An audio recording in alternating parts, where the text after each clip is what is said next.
Good morning, everybody. How are you? Welcome to Morning Talks with Ro. Had a little difficulty getting online or on live this morning. I don't know, it was giving me a challenge.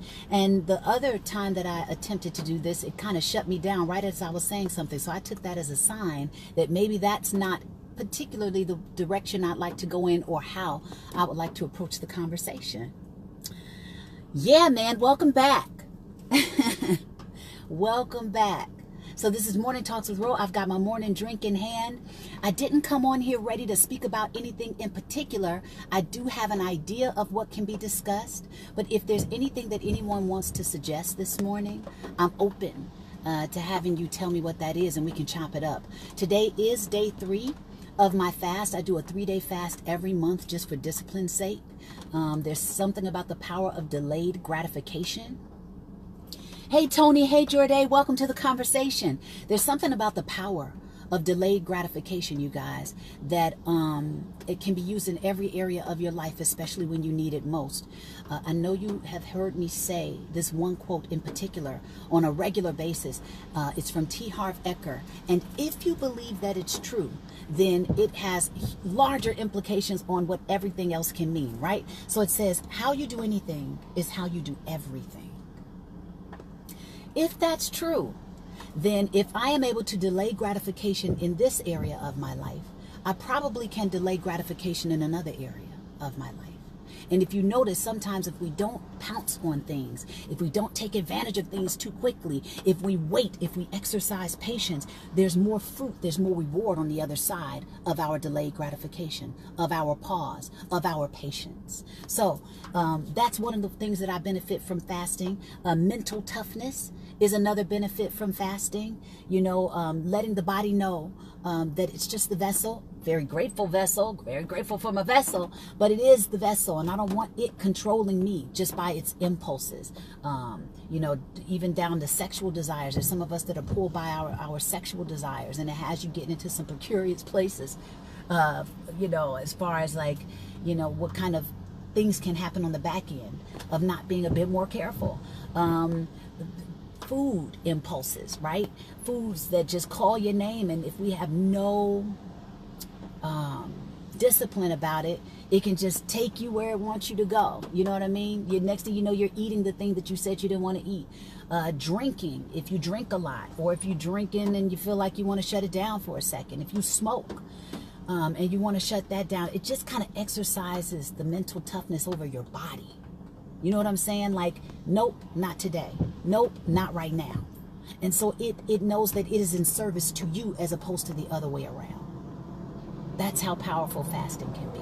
You know what I'm saying? It's not like you're going to throw all of the things you love away, but it is a discipline that, I don't know, it's been such a benefit to me. And I've been doing this now, I want to say, shockingly, almost 2 years in July.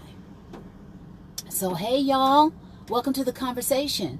So it can be super, super powerful to pause. You know, fasting also gives you an opportunity to get some clarity. I do a lot of fasting when I want to heal from something emotional. I do fasting when I want to get, you know, the answer from God. If I've been praying and there's too much distraction going on, if it's too much mental chatter, you know, that negative mental chatterbox that can get in your head and create a lot of doubt and worry and fear and being afraid of the unknown. Hi, Noonie. Hey, y'all. Hey, Shamika. Fasting just says, hey, I'm going to pause for station identification, so to speak, and give myself a chance to hear something outside of the crazy. You feel me? Like, sometimes we just have to do that.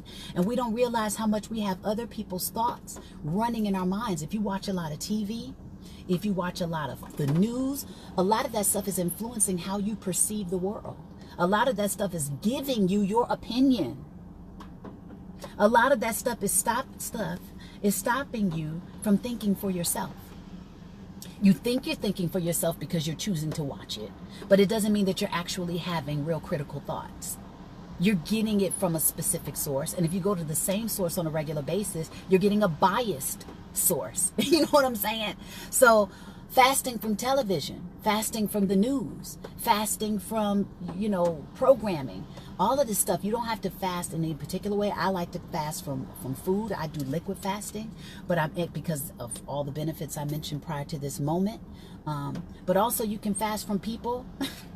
Hello. You know, you can fast from having gossip-filled conversations.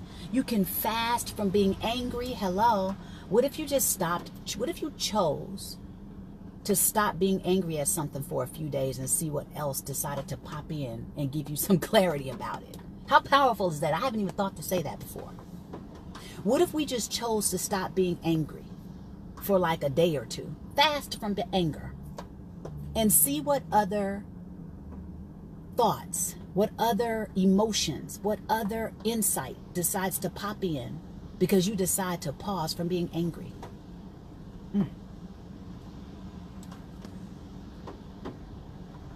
Right? What if you fasted from using the word should? I talk to my students about this a lot. Because when we say should, it takes us out of our power position. Do you notice when you say should, it's like you got to do something or you were supposed to do something. It may be built on someone else's expectation of you, but it has nothing to do with your own power to say I will or I won't, I do or I don't. So if you just took should out of your vocabulary, how would your language change?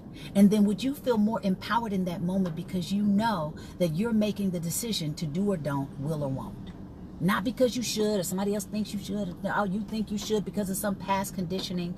No, just right now, I will or I won't, I do or I don't. Doesn't that keep you in your power position? And it makes you more present to make a real choice in the moment? Like you're not basing it on someone or something else. You're choosing to align with it or not. Shout out to TT. Let me see what y'all are saying. Welcome to the conversation, everybody. This is Morning Talks with Ro. Oh, hey, Spencer. Hey, Kimberly. She says, God bless you. God bless you, too. I want a kale and fruit smoothie. I'm on a 40-day fast. Beautiful. I'm mourning the loss of my ex. His family is holding up. Oh, God bless you. Blessings to you, Kimberly. Coach, I got my apple juice drink. Hey, shout out to your drink, Shamika. Hey, Shirley. This is a great season of fasting. Yes, it is. Fasting is a necessity. I think so. It's beautiful. Hey, Noonie, thank you for the beautiful compliment. Shirley, for me too, I do now 1 year, 3 days a month. Oh my gosh, Shirley, if you've been doing it that long, then I know I've been doing it that long. Shanika says, I'm buying a juicer. I want to enhance my discipline. Bless up, baby. I highly recommend that everybody pick up a juicer. Okay, shout out to TT. Are you on a negative language fast? Hello. Ooh, that's a great fast. Are you a mind reader? No, maybe. Change the language. That's right. The word should keeps you from being accountable. Amen. Tanya says, I've been okay. Welcome to the conversation, everybody. You always make me think outside of the box. Bless up, Christine. Welcome to the conversation.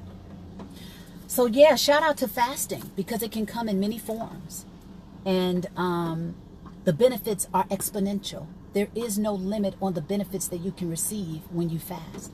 And I find that every fast holds in it a new jewel. Even if it's just, sometimes it's just for my body to pause from some of the things that aren't in my best interest to continue doing.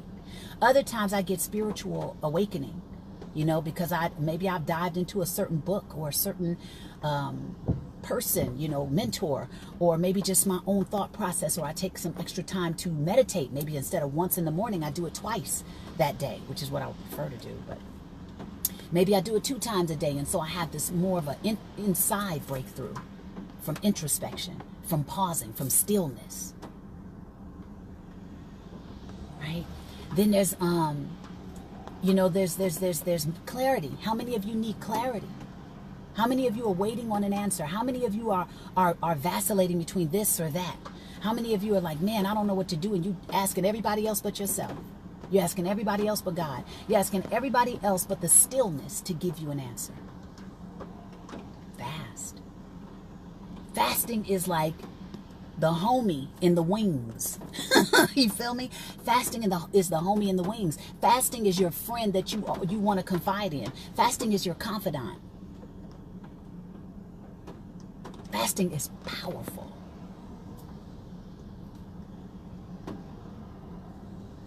I love it. Bless up to you, Shamika. Good job.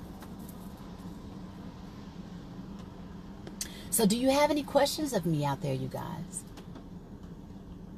that you would like to talk about? Otherwise, I'm gonna throw a little nugget on what they say, put a little shrimp on the Barbie, throw a little nugget into our conversation to speak about possibly the power of forgiveness and letting something go. The power of doing the inside work and not waiting for someone or something else outside of you, a situation even, outside of you to change before you decide to change on the inside. Because some of us don't have the privilege of having the person or thing to change in order for us to take our power back and to be happy and to find happiness in this life. If something has happened to you that you felt was wrong, something has happened to you that you felt really, really hurt you, how do you move forward out of that if you're still holding on to it? And then when you do hold on to it, you know, I've been observing in quite a few people of late that it relieves itself in your physical body. A lot of the times, if you carry too much resentment, if you carry too much unforgiveness, if you carry too much grudge, if you may feel justified in it, and you'd be surprised how many of us are addicted to drama because it gives you a charge. And even something that gives you a charge from negative stimuli, if it makes you feel more alive, it's still something you may gravitate towards, even though it's negatively impacting your life. So we got to be careful because it can be tricky like that. Our ego can be tricky like that. And we be holding on to something like that, and it's just taking all your joy, holding on to it, and it's just relieving itself in your physical body, and then you got something else to complain about. Whoop, vicious cycle. So we can talk about that too, but let me see if you guys have any questions before we go into something like that, because that's some deep diving. Let's see. Welcome to the conversation, everybody. If you just joined, this is Morning Talks with Rhona. I got my morning drink on deck. Who else got their morning drink on deck? Suggestions for becoming more disciplined during your fast. Okay, that's a good question. Let's deal with that. Okay, suggestions for becoming more disciplined during your fast. Always, always, always get connected with your strong reasons why you're doing it. If you do not have a strong reason why driving you to complete your fast, it'll be easier to get distracted or to get discouraged or to just kind of give up on it, because there's nothing that's telling you that this is on the other side of it. And it could either be associated with a ton of pleasure, or it could be associated with a ton of pain. So for example, you may say, if I don't complete my fast, on the other side of this is the fact that I failed yet again from following through. That may make you feel like a failure. You don't want to feel like that again. Make sure that the reasons are strong enough that it pushes you to do what you said you want to do. If you don't want to feel like a failure yet again, right, because you didn't follow through yet again, you may be willing to push through because you're tired of feeling like a failure like that. That's the pain on the other side of not completing a fast. Pleasure on the other side, and you can find all kinds of pain, right? Find it. You may say it may be yet another time that I didn't do what I needed to do to lose the weight. Maybe it's going to be a fast to jumpstart losing some weight that you've been wanting to lose forever, right? But you didn't follow through again. No, you're not going to do that to yourself again, right? Or some pleasure that could be on the other side of completing your fast is that, yes, finally I finished something I said I was going to do. Finally. And then when you complete one successful thing, that gives you the fuel to complete yet another successful thing.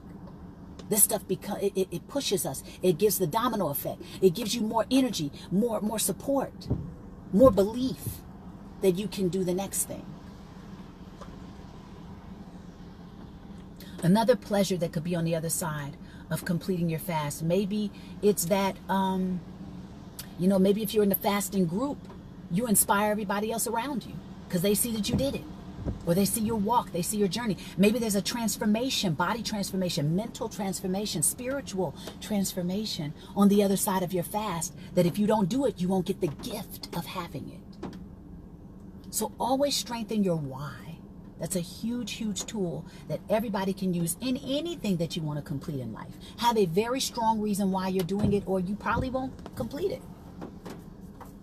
Right? And then maybe another tip for completing your fast is to surround yourself with others who are doing something similar. Surround yourself with others who have done it before and can, be a supportive wind at your back. Surround yourself with mentors. If you don't have anybody around you in the physical world that you feel can assist you, go and find your mentors. We live in the information age. Access your YouTube channel or any other video streaming service and do a search on motivation, or a search on completing fasting, or a search on people or fasters. Just whatever you want that's going to support you and empower you with this.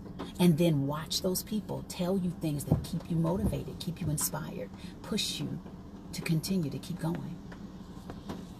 So those are some tips. Let's see, or suggestions.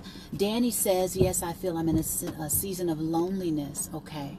Forgiveness is powerful. Yes, so we're still talking about, I know I'm behind in comments. Drama sucks the life out of me. Laugh out loud. I'm looking forward to peace of mind. Bless up. I myself am guilty of holding on to the past. I hear you, Ryan. Forgiveness gave me everything I needed. Shamika says, this week's forgiveness helped me on my trip home to New York for the funeral of my foster mom. Yep, that's right. That's yet another story of the power of forgiveness. So let's talk about that. Let's talk about the power of letting something go. Let's talk about the power of forgiveness from that perspective. That Shamika is a great example of someone who had to do the inside work to release that person of what they did, to release them of the hurt that they received on the other side of their care. And then later, sometimes later doesn't happen, but later this person was able to tell them, I see from this perspective and I'm sorry. That happens sometimes it doesn't. But what we want to do, what I've noticed that we want to do, is that we want to do the inside work regardless. I have another student that just gave me the most beautiful testimony today, and it gave me chills to read her story, because she was sexually abused, and it happened by a family member. And for years, she was dealing with this abuse. And especially at a very pivotal time. I mean, anytime you get abuses at a pivotal time, hello, right? But this was between the ages of 8 and 11, where you're still in your innocence and don't probably even know how to communicate exactly what you're receiving, especially when it's from an uncle, especially when it's from a family member, right? And for years, because some people don't want to hear you say that about their loved one. You don't want to hear it. The mom don't want to hear it. Sisters don't want to hear it. Aunties don't want to hear it. Cousins don't want to hear it. And so you start to silence within your abuse. You start to silence within your pain. And then you lose your voice to speak out because you don't feel the support you need in order to say it. And when you have said it, they don't believe you. Maybe you got the brunt of why it happened to you. And then you start to act out. There are a lot of people who act out, in receiving that kind of abuse. And then people don't understand their behavior. And it's all symptoms of this root cause. But it looks like this is the cause because there's symptoms. But it's all symptoms from this root cause. And so for years, she just suppressed. Didn't have the voice to say it anymore. Silenced. Right? And so she started to get therapy. And then we met and we just started to do the work. We started to talk about it. We started to forgive. We started to let go. We started to come into the realization of how does it help you to hold on to it though? By holding on to the pain of it, right? There's this beautiful quote I shared with you guys last week by Marianne Williamson. It says, the moment we stop dragging our past into our present, we are reborn. Very powerful. Maybe difficult to do, but a very powerful statement and very true. The moment we stop dragging our past into the present, we are reborn. Now, let's say you do remember your past, but you don't carry all the pain and the resentment with it. You know that it happened, but you don't carry all the pain and the resentment with it. Sometimes your abusers are in their own kind of pain. We don't even know what that is, right? We don't know their story. We don't even know their layers. We don't even know if they were abused before. Beyond that, right? Sometimes people are only doing the best they can with the light that they have, and quite possibly the light they have is very dim. So what kind of enlightenment can get into a very dim space? We may need another candle to come in and light the space up. We might need somebody to come in and flip on a switch for us. And until that, the abuser's in a negative pattern. Abusers, and then when they come, do you notice when a lot of abusers, unless they're in denial, they come into enlightenment about their behavior, they're totally remorseful. But a lot of people are running, some people are afraid. So we can't worry about what they do to get past whatever they're doing. We just got to take our power back. How do we do that? We got to do the inner work. So even if that means, ooh, and this is such a layered conversation, guys, this is not something that happens overnight, okay? Sometimes it comes from mirror work and loving on yourself, because some people fall out of love with themselves because the abuse happened to them. So you got to tell yourself you love you. You got to go inside and kiss your own boo-boos. You got to go find where they are, because awareness is the first key to change, right? If you don't know where something is or what something is, how will you know to heal it? So you got to go in and find out, where is the pain? Where is it coming from? Can I give this new meaning? I've been through it. Can't go back and change what's already happened. So now, can I give this experience a new meaning? She gave it a new meaning. She started she finally found her voice. She finally spoke out. Sometimes the first step is getting angry enough, because you can get depressed, right? Depressed is helplessness and hopelessness.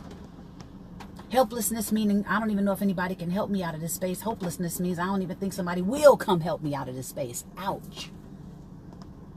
So sometimes, to get up the emotional set point scale that we're on, we got to find the next best emotion. Sometimes the next best emotion is anger, because at least you're feeling something. You ain't hopeless. You're not helpless.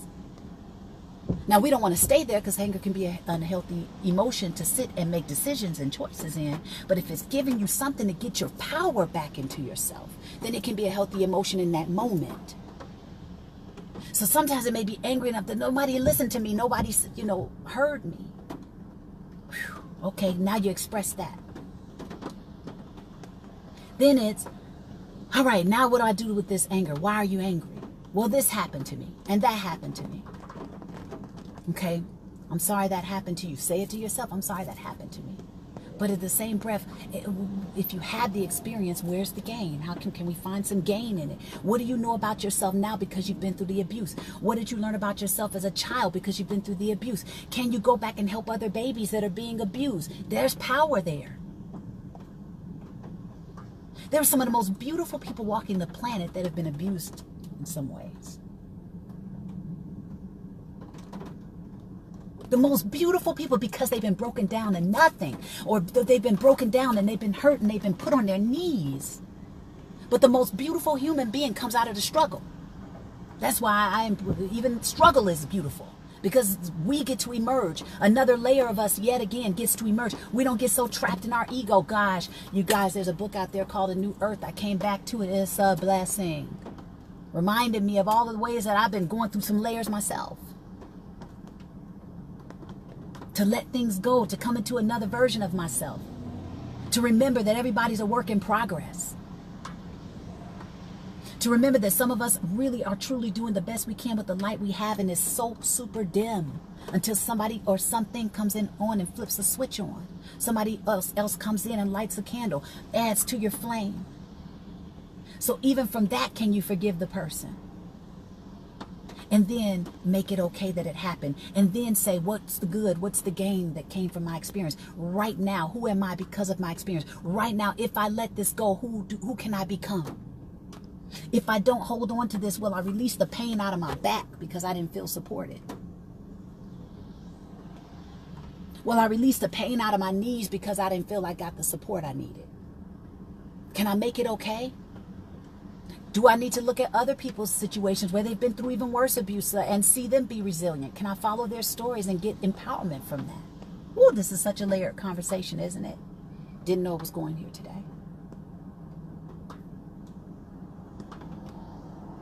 But there's so many reasons that we can forgive, because it's such a layered situation.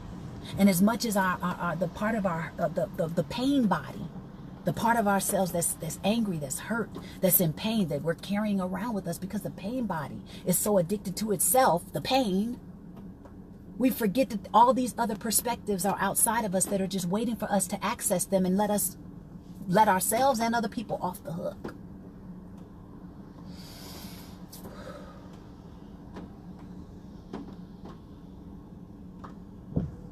Because sometimes people just don't know better. And sometimes even when they do, if they're in denial of that and they don't choose to do better, we can't do nothing about it anyway. So do we gonna keep letting our joy hinge on their unwillingness to do right by us? Oh no. You got the rest of your life ahead of you, God willing. You got to release them. Make it okay. That's them. That's their story. They got to work through their story. I just heard of an abuser the other day, you know, someone who had been abused by them. He didn't died twice, came back, had his legs amputated. I said, my goodness, talk about pain body relieving itself in itself. You are self-destructing. Trust me, the abuser is not in this healthy state of being.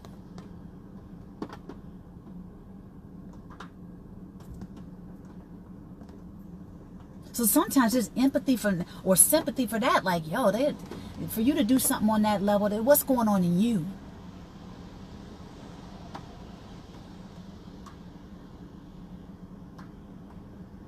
Let me go ahead and let me forgive you. Because you don't even know what you do, what you're doing. Forgive them, for they know not what they do. What kind of karma is that creating for you in parts of your life that I can't even see?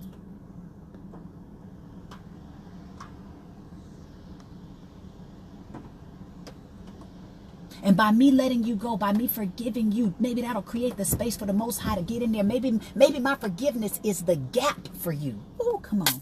Maybe my forgiveness is the gap for you, for God to step in and start working on you because I let it go. There's flow. It's flow.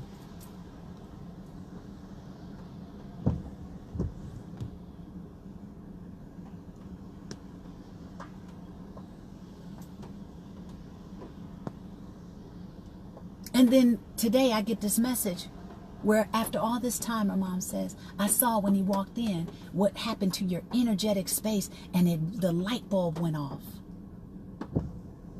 And she just broke down crying to her. And she said, I'm sorry.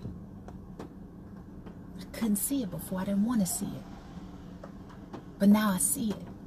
And I said, that's the power. And I told my student, I said, that's the power of healing.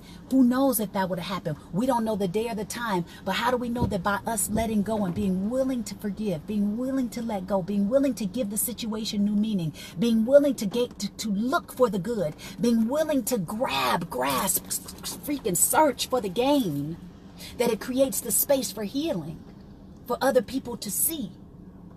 It loosens the grip on the reality we think we're in so that another reality can set in, and bam, a shift happens.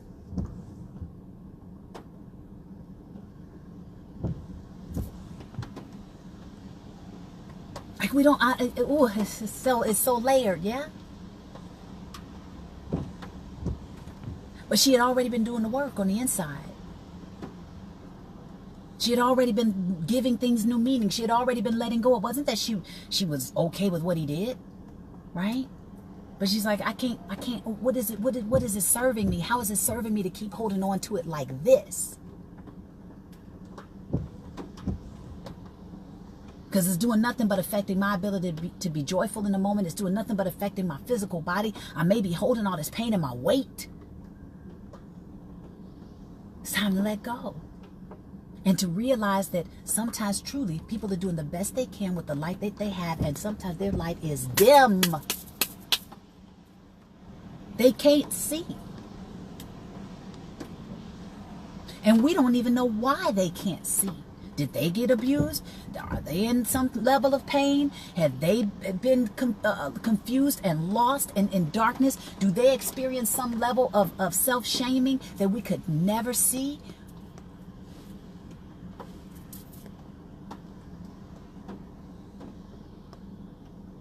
What did they see? What have they seen?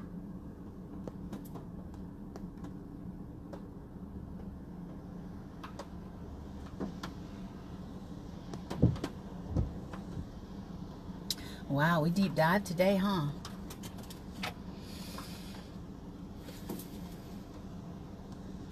Does anybody want to say anything about that? I'm not so sure if I want to continue or just let that marinate with us.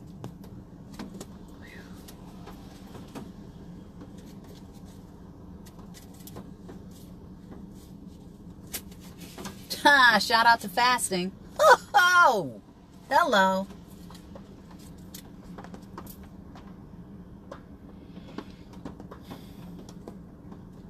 Hey, Rel. Oh my goodness. There's a lot of unpacking we just did, Rel. I might be complete. Shout out to forgiveness. Shout out to letting go. Right, Robert.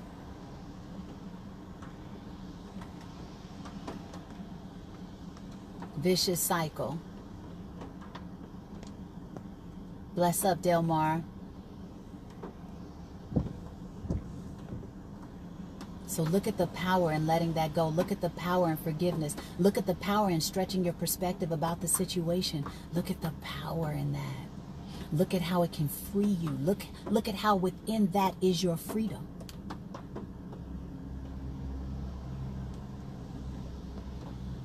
Bless up, Joseph.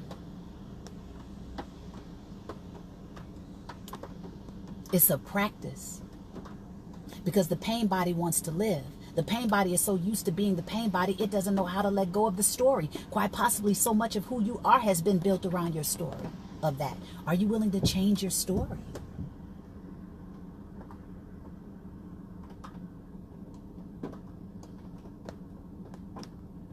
No right or wrongs here. We're just coming into awareness of quite possibly that being it too.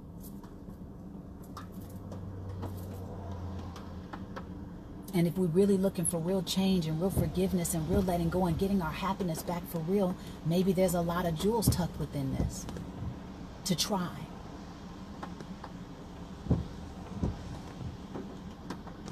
And of course, this can span to any type of pain we're dealing with, especially emotional, spiritual. Because a lot of that can relieve itself in the physical body, cause the physical pain, and we don't even realize it, right? It could be a lack of healing from the inside, a lack of forgiveness, a lack of letting something go.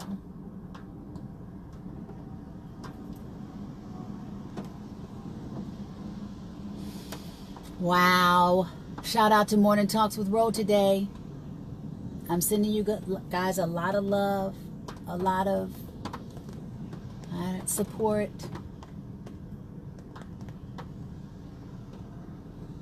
I hope you got much gain from it. If there's anything that you feel you want to discuss with me, or if you want any one-on-one coaching with me, you can go to rhonabennett.com and book a session, or reach out to me in a private message and I can take care of you from there. If there's something you're ready to work on and move through, if there's something that I said today that you don't understand, that you feel like you want to get more clarity about, if there's something you disagree with, I'm willing to stretch. You know?